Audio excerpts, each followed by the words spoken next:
And I sympathize with my boss, President William Ruto, because this information was not available to him. I know President William Ruto. Had he known 2 months ago that the people of Kenya did not want anything to do with Finance Bill 2024, he would not have asked his parliamentary party to push it through. Yet, we have an organization paid by the public to give him and government such information. And that is where the problem is.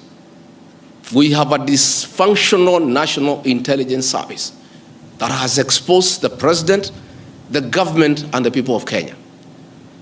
Had the National Intelligence Service briefed the president 2 months ago about how the people of Kenya feel about the Finance Bill 2024, so many Kenyans would not have died. Property would not have been destroyed. Offices would not have been touched. There would have been no mayhem. But they slept on the job.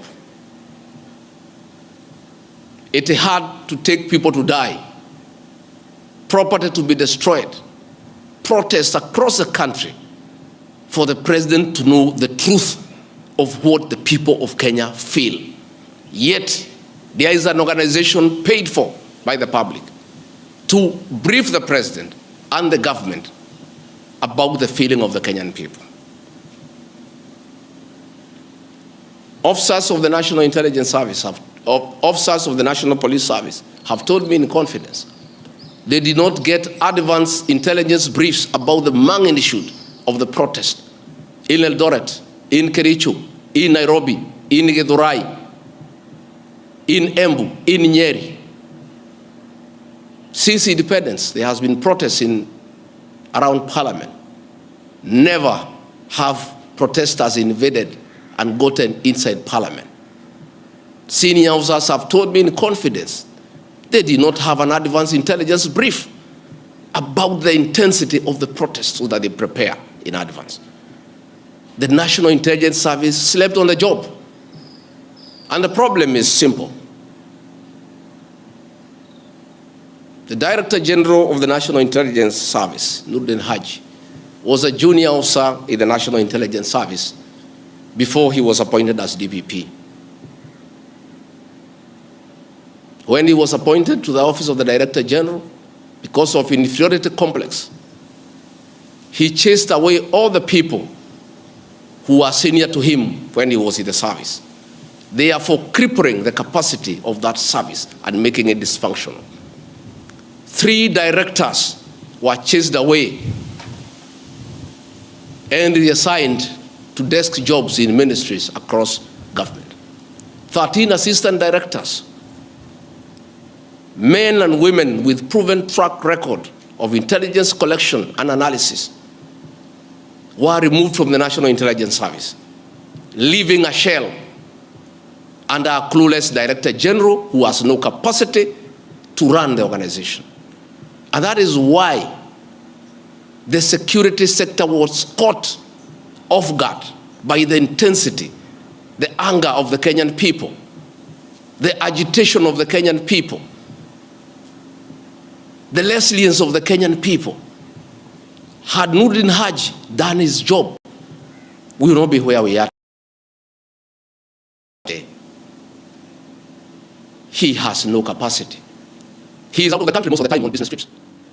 The country is on his own. My boss, President William Ruto, is exposed. That he has to back down and admit that he has hurt the people of Kenya. Yet this matter has been in public domain for the last 2 months. I want to say that Noordin Haji must take responsibility for the deaths that occurred. He must take responsibility for the mayhem. He must take responsibility for failing President William Ruto.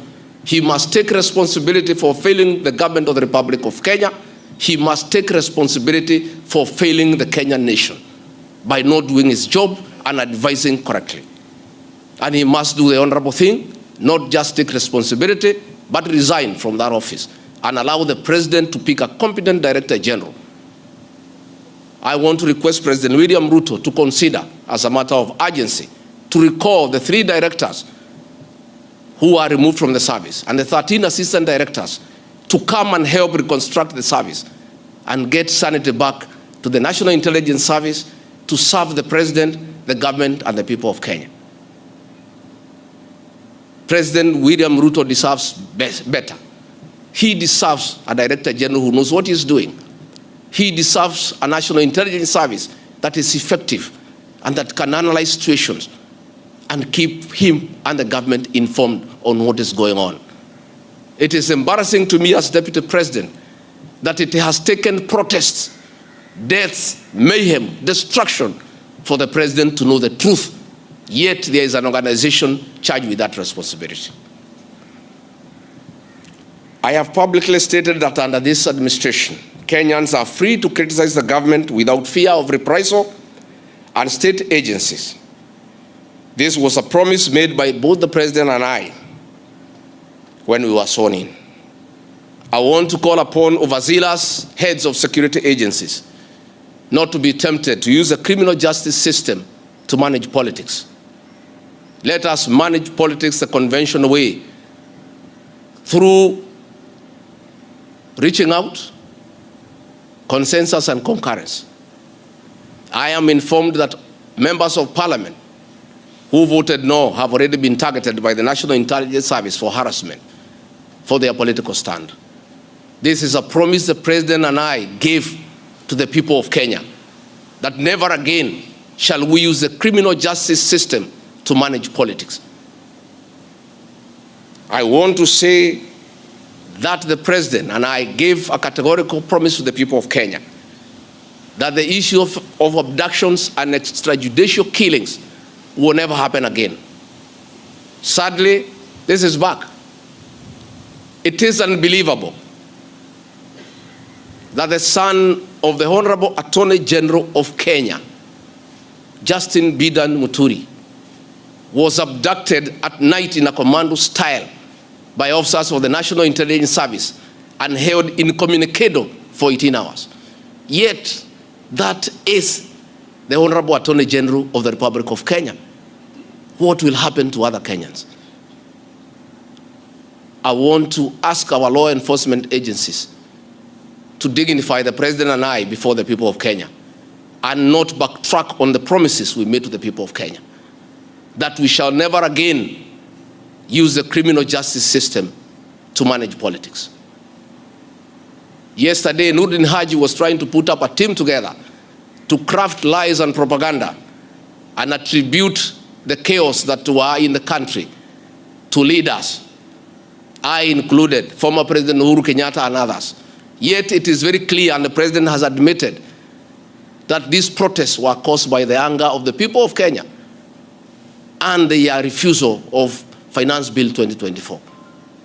I want to call on the National Intelligence Service not to take us back to the dark old days of the Nyayo era, where you create propaganda and schemes to undermine leaders and those you don't agree with. I want to say in conclusion, this is a time for reflection and action. And we need to take immediate steps, as the President has guided, and I'm very happy, to engage the Generation Z. And I want to call that generation to tell us whom to engage, because they are leaderless, they are tribeless, they have no organizational structure, but we would like to engage the right people. There could be a temptation among some young people around us in government to pick some friends of theirs and attempt to bring them for discussion.